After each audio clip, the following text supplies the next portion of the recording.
In 2023, when Elvira Bastos was 72, she led a life many would describe as quiet, almost routine, but which inside was a silent whirlwind of memories, responsibilities, and a loneliness she never admitted aloud. She lived in a simple apartment in São Paulo, surrounded by plants she cared for as if they were old friends, and followed an almost mathematical routine. Weak coffee in the morning, a short walk around the neighborhood, and then some time on her balcony reading the news in a low voice. As if reading to herself. To everyone else, she was the typical, kind grandmother, the one who always appeared with a cake, who smiled at the neighbors, who seemed frail and a little disconnected from the modern world. But no one imagined that this same woman had managed a logistics company for decades, overseeing warehouses, routes, contracts, and employees, while her husband Armando spent his last years ill. No one truly knew her. Everyone preferred to see her as a caricature of sweetness and not as the strategist she had truly been. On that particular day, her granddaughter Clara's wedding day, Elvira woke up with a sense of excitement she had rarely felt in recent years. It wasn't just a family celebration. In her heart, it was almost a way to honor Armando, to silently tell him, "Keep taking care of our family as you taught me."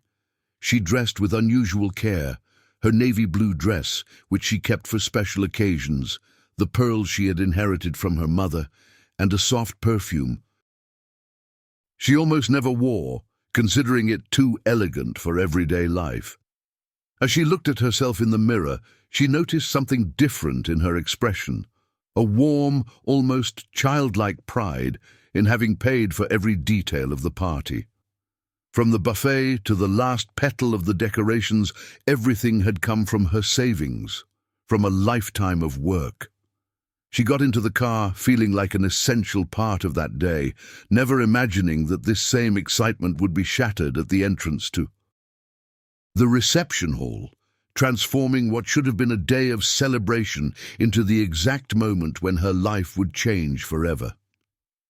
When she arrived at Recanto Dourado, the luxurious venue she herself had paid for without complaint, Elvira felt a slight tremor in her hands, that tremor that only appears when something truly matters. The entrance path was decorated with warm lights, white flowers, and a soft jasmine scent mingled with the afternoon breeze.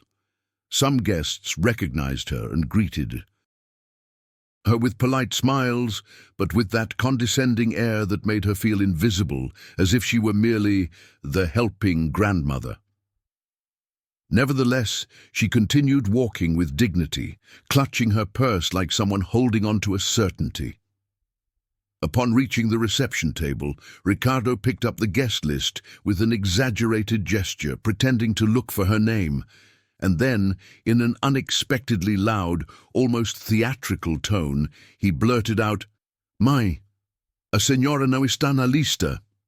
The phrase landed like a stone in a still lake. An awkward silence immediately fell over those present. Sonia, the daughter-in-law, stood to one side, observing the scene with a small, smug smile, the kind you only see on people who enjoy feeling superior. Elvira, confused, took a step forward, believing it was a misunderstanding. But Ricardo, his jaw clenching, moved to block her path, as if he were preventing a stranger from crashing the party. People watched, some with morbid curiosity, others with obvious discomfort. No one, absolutely no one, intervened. And Clara, her beloved granddaughter, the reason for so much sacrifice, was a few feet away, looking the other way. At that moment, something inside Elvira broke in a way that made no sound, but hurt, as if her chest were sinking inward. Even so, she remained upright, with that quiet elegance possessed only by those who have survived far worse. Elvira tried to say, "Ricardo, there must be some mistake," but her son cut her off with a curt, impatient gesture, like someone brushing aside a leaf in the way. The event coordinator approached cautiously, with that tense smile of someone who fears a scandal, and asked quietly if there was a problem. Ricardo, puffing out his chest as if authority were his by right, declared loudly, "She's not allowed in." The word "authorized" hit her like an icy stone in the stomach. Elvira felt the air around her thin, as if the whole world had decided to shrink in that very second. There she was, the woman who had paid every penny for the celebration, being treated like an intruder, a nuisance, an obstacle that needed to be removed before she ruined the party. Murmurs began to spread among the guests, that poisonous mixture of curiosity and discomfort that makes the blow even more humiliating. One of the guards, not fully understanding the situation, approached her in a polite but firm tone, asking her to leave to avoid any problems. It tore at something inside her that she had been suppressing for decades. Problems, her, the same woman who had supported the entire family for years, who had paid for their studies, trips and debts without receiving a single thank you. Sonia, resplendent in her gold dress, crossed her arms with an expression that mixed satisfaction and disdain, as if the scene had been written for her. Clara, in her immaculate white dress, barely glanced at her grandmother, and didn't move, didn't take a step, didn't say a word. Elvira felt heat rise too. Her face, a mixture of shame and disbelief, but she kept her back straight. She adjusted the pearls that were slipping down her sweat-damp neck, took a deep breath, and turned away with a dignity that no one there deserved to witness.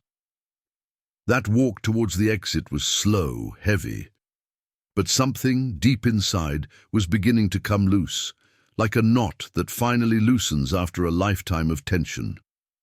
As she walked toward the light-colored stone parking lot, Elvira felt each step as if she were leaving behind not just the party, but entire decades of stifled silence.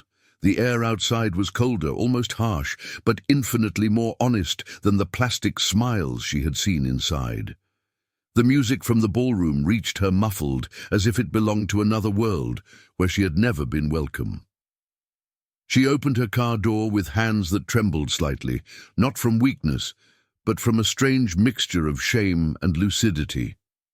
She sat down slowly, took a deep breath, and rested her forehead on the steering wheel for a long second. She didn't cry. There were no tears. Only a brutal clarity, like when a dense fog finally dissipates and reveals a landscape that had always been there, only no one had dared to look. Absurd details appeared in her mind. The smell of old leather, the flash of lights reflected on the windshield, the distant echo of people celebrating something built with their money, but without her. It was then, as she started the car and saw her hands reflected in the windshield, that something unexpected happened. Elvira didn't feel defeated. She felt awake. The silence that enveloped her wasn't empty, but a new, almost sacred space, as if life had granted her a second before a major decision. And perhaps you, reading this now, can feel that same lump in your throat, or that urge to say, "I've been there too." With that same sudden calm, Elvira placed her hands firmly on the steering wheel and pulled out of the parking lot slowly, but with a determination she hadn't felt in years. It was the first step towards something that neither her family, nor the guests, nor even she herself could have imagined just a few hours before. The drive home was almost automatic, as if the car were guiding itself and she were barely following its movements. The city lights passed in front of the windshield like long, blurry lines, and for the first time in many years, Elvira allowed her mind to focus solely on herself. She didn't think about Ricardo, or Sonia, or Clara in her white dress. She thought about the woman she had been before, becoming the grandmother who pays for everything, the one who supported everyone while no one supported her. When she arrived at her apartment, she didn't turn on the light. She walked straight to her small desk, that corner that many considered merely a sentimental space filled with old memories, but which for her was a territory of power. There, inside the second drawer, she kept a folder labeled in firm handwriting. Clara's wedding. She opened the folder with the precision of someone who had spent her life organizing important documents. Contracts, receipts, transfers, budgets, everything was there. She hadn't just paid for the wedding, she was the legal contractor, formally responsible for every service. As she reviewed the papers, she felt a strange surge, a mixture of indignation and ancient strength, as if the businesswoman Elvira, the one who managed the logistics with Armando, had awakened after a long slumber. Without wasting a moment, she picked up her landline, the one she always used, and called Dr. Matias, her trusted lawyer and Ricardo's godfather. He answered on the first ring. He listened to the story in silence, without interrupting, and when Elvira finished, he took a deep breath before telling her that legally everything was in her favor. But Elvira was no longer thinking only about paperwork or compensation. Something much bigger had begun to take shape in her mind. She didn't want reparations. She wanted to reclaim control of her life. While Matthias calmly reviewed the legal options, like someone who knew the family inside and out, Elvira decided to do something she'd never fully done before: show someone the true extent of her financial life. She opened another folder, older, green, with edges worn from years of use. Inside were documents that no one, not even Ricardo, had ever seen. Deeds to the warehouses she never sold after closing the company with Armando. Lease agreements with multinationals, dividend receipts, and even a detailed record of the monthly allowance she sent her son. Matthias adjusted his glasses, read silently, and then looked up in surprise. "Elvira, does your son know this exists?" She shook her head gently, almost indifferently. She knew that to many, especially her own family, she would always be seen as a clueless old woman. But the truth was there. She had a fortune that far exceeded anything Sonia flaunted on social media. Matthias shook his head in disbelief, explaining that with that level of wealth, Elvira could not only reverse the humiliation, but also completely redefine the family's power dynamics. She listened with a newfound, almost cold calm, like someone finally seeing the whole picture and understanding where she had been deceived for years. In that instant, she realized something fundamental. The family she had so fiercely defended had grown up believing she was an inexhaustible source of resources, not a person, and that perception only existed because she herself had allowed them to infantilize her. She leaned back in her chair, took a deep breath, and said, with a firmness Matthias hadn't heard since Armando's time, "I'm going to get everything back, not for revenge, for respect." The words hung in the room, heavy and liberating, as if they had waited decades to be spoken. The next day, with the same meticulous precision she used when managing routes and trucks, Elvira sat down at her old computer, a model many would consider obsolete, and began to execute her plan. Matthias had prepared all the necessary documents: notice to vacate the apartment in Villa Mariana, revocation of the authorization for the imported vehicle Ricardo used as if it were his own, formal notice of the termination of the monthly allowance, and the immediate order to change the locks on the beach house in Ubatuba. Each document bore her signature in blue ink, firm and round, as if she were stamping her rebirth. Although her hands trembled slightly, it wasn't from fear. It was her body remembering that it had been years since she had made decisions thinking only of herself. When she finished signing everything, Elvira took a sip of brewed coffee and gazed out the window as if observing a new world. She never imagined that such a cold, bureaucratic act could feel so profoundly liberating. She sent each notification with a mixture of serenity and determination, as if she were returning things to their owners, even though they had never been the owners. Meanwhile, Matthias coordinated with a trusted locksmith to secure the house in Ubatuba and with a court officer to deliver the notifications in person.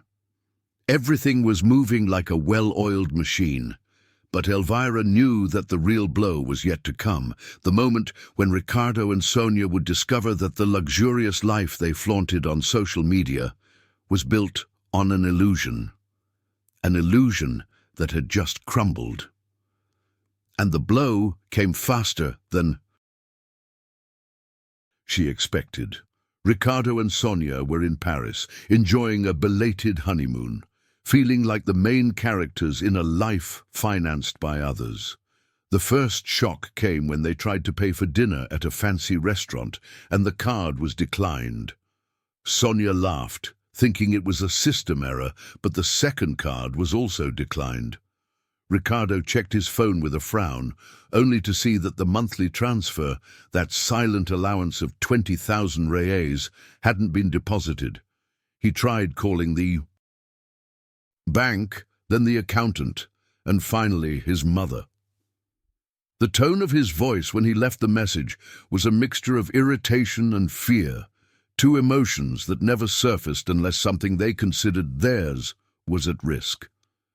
When they returned to São Paulo days later, tired and tense, they found the building surrounded by the palpable discomfort of the doormen avoiding eye contact. On the apartment door, an official notice hung secured with red tape, 30 days to vacate the premises. Inside, on the dining room table, another letter informed them of the immediate return of the imported vehicle, and on the kitchen counter, a copy of the notice cancelling the indefinite rent payment. Sonia burst into tears, not from family distress, but from the loss of the lifestyle she had enjoyed for years. Ricardo, his face red with fury, called out to his mother, shouting, accusing her of madness, ingratitude and betrayal. He even threatened to have her declared legally incompetent, alleging senile behavior. Elvira listened to everything in silence, holding the phone with an almost maternal calm. And then she uttered the phrase that would change the conversation forever. "I have a current psychiatric report that confirms my full lucidity, Ricardo. Try it if you want." The reaction from the other end of the line was an abrupt, almost clumsy silence, as if Ricardo hadn't imagined his mother could anticipate such a low blow. Elvira seized the opportunity, continuing with a serenity that disarmed any attempt at manipulation.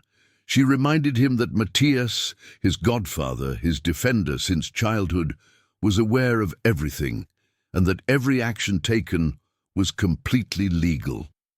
Ricardo stammered excuses, tried to change his tone, but it was too late. For the first time in his adult life, he realized his mother wasn't a fragile figure he could pressure.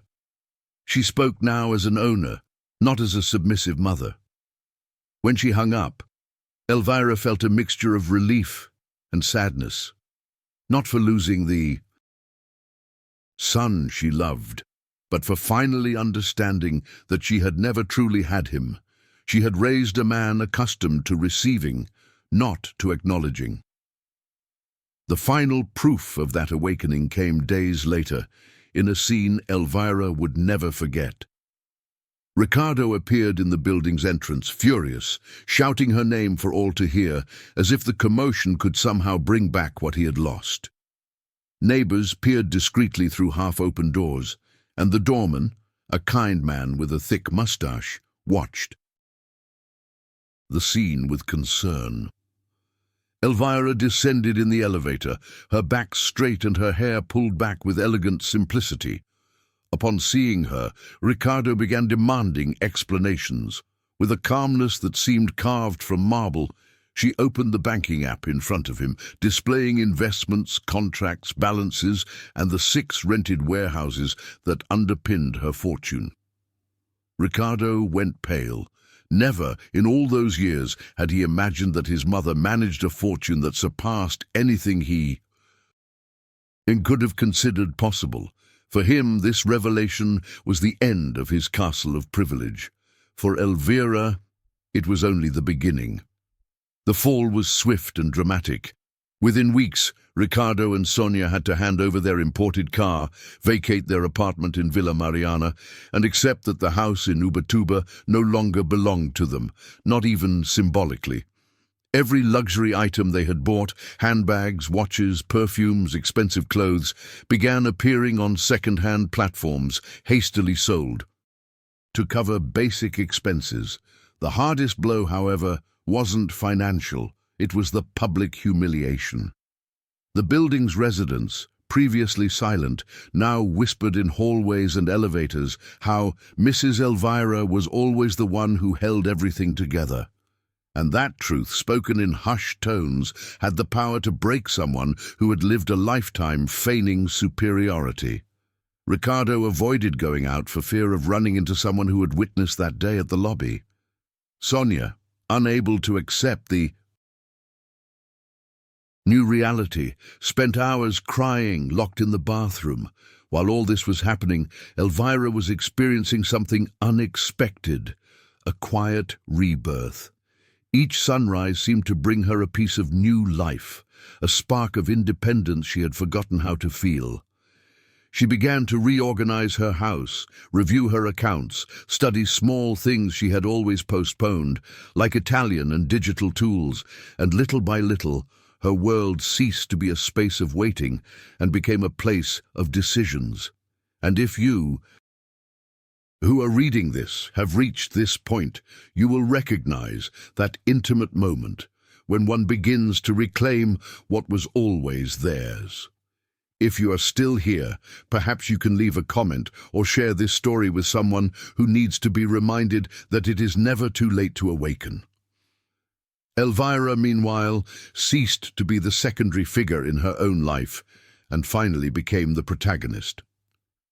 With this newfound clarity, Elvira began to put into action something she had kept hidden away for years. Silent dream. She sold her apartment in Villa Mariana for an excellent price and, instead of prioritizing luxuries or new urban properties, decided to invest consciously. She set aside part of the money for a more secure investment portfolio and another part for a project she and Armando had envisioned decades earlier, when they still talked about the future over coffee in the kitchen, a shelter for abandoned dogs. She bought a large plot of land in Maripora, surrounded by tall trees and a nearby stream, and began the process of creating a formal foundation with space for volunteers, veterinarians, and adoption campaigns. Every step she took in that direction had a sweet taste, as if she were walking hand in hand with Armando again, building something that hadn't been able to come into being before. Her home also began to transform. Where once a heavy silence, filled with resignation, had reigned, now there was movement, soft laughter, and the aroma of fresh coffee. The neighbors, in the building, previously indifferent, began to see her differently. She was no longer just the kind grandmother, but a strong woman who had set boundaries where no one else dared. Elvira set up a new table near the window to study Italian, updated her cell phone with the help of a younger friend, and learned to use online banking as if it was something she had always known how to do. What had once seemed a complicated world was now becoming a tool for freedom. Her life, slowly but surely, was regaining color, and the loneliness that had once weighed like a stone was now a peaceful space where plans, ideas, and a sense of restored dignity could flourish. But life still had one last piece to add to that story. Clara. The granddaughter Elvira had loved almost as an extension of her own heart, and who, on the most decisive day, had remained motionless.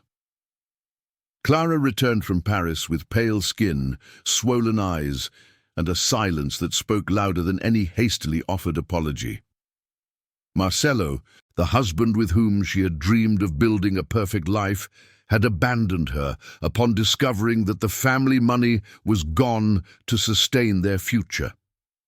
The separation was swift, cold, and humiliating. Overnight, Clara found herself without a husband, without a home of her own, without direction. It was then that she mustered the courage to ring the doorbell of her grandmother's apartment. When Elvira opened the door, Clara burst into tears before she could even utter a word. That scene, so intimate, so belated, didn't erase the hurt of the past, but it revealed a pain that was not feigned. Clara confessed between sobs that she had witnessed the scene at the entrance to the reception hall on her wedding day, that she had heard the phrase, "She's not allowed to enter," and that she had frozen, afraid of ruining the moment. She said she felt cowardly, ashamed, betrayed by her parents and by herself. Elvira listened with the serenity only possessed by those who no longer expect anything, and yet she decided to open her home to her, but not the door of privilege. She offered her a simple room with a single bed and an antique desk. She lent her an old computer, not for entertainment, but for work. She made it clear there would be a roof over her head, but no allowance, affection but no dependency. Clara accepted without question. She understood that this was the price of starting over.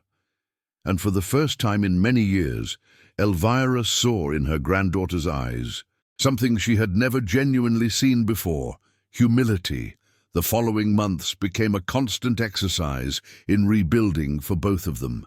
Clara began looking for small design jobs online, accepting modest commissions, learning to negotiate, to deliver on time, to fail and try again. With each payment she received, sometimes symbolic, she understood a little more about effort and responsibility, things she had previously taken for granted. Elvira, from just the right distance, watched her grow, make mistakes, get frustrated and get back up again. She didn't intervene to save her, but neither did she judge her. She was a firm presence, but not intrusive. Little by little, their relationship ceased to be an unbalanced bond and transformed into a real connection, based not on gifts or silent sacrifices, but on honesty. Elvira discovered that loving could also mean allowing the other person to face their own paths. As Clara grew stronger, the shelter in Maireporam progressed like a dream taking. Shape day by day, Elvira oversaw the construction of the kennels, the installation of a small veterinary clinic, and the preparation of a green space for the most fearful dogs. Each visit to the site filled her with a quiet joy, one that depended on no one else. The volunteers who began to join admired her without knowing her full story. They saw only an older woman with an enormous purpose and an unwavering will. And that, for Elvira, was enough. In that place, no one called her old lady. No one saw her as a source of income. No one expected her to sacrifice herself for the comfort of others. There, she was simply Elvira, a woman who had survived the scorn of her own family and had chosen to build something that gave love back to the world in a way that no one could buy. With the shelter nearly complete and her home brimming with new life, Elvira began to look back differently. Not with pain, but with a profound understanding of why everything had happened the way it did.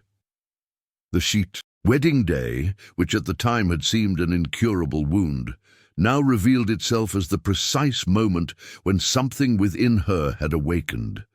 She realized that if no one had thrown her out of that party she herself had paid for, she would have continued living as a shadow, supporting those who had never looked upon her with gratitude. That public humiliation, so cruel, so cold, was also the final act in a play where she had performed a role that no longer belonged to her. And although the memory still ached in some places, it was no longer an open wound. It was a mark that proved her resilience. A year later, Elvira officially inaugurated the Armando Bastos Foundation, the dog shelter named after the man who had always believed in her. The event was simple, surrounded by volunteers, neighbors, new friends, and some of the rescued dogs who were already wagging their tails as if they understood that something big was beginning. Elvira cut the ribbon with steady hands and a smile that held no hint of sacrifice. It was pure freedom. Ricardo and Sonia were mere distant shadows, figures erased by their own choices. Clara, now more mature and stable, was there, helping to carry boxes and sacks of food, proud of the grandmother she could finally see with new eyes. And as the afternoon sun illuminated the grounds, Elvira understood her deepest truth. The party she had lost was never truly hers, but the one she had won, the party of her own life, was a place where she was the hostess, the guest of honor, and the absolute mistress of the room.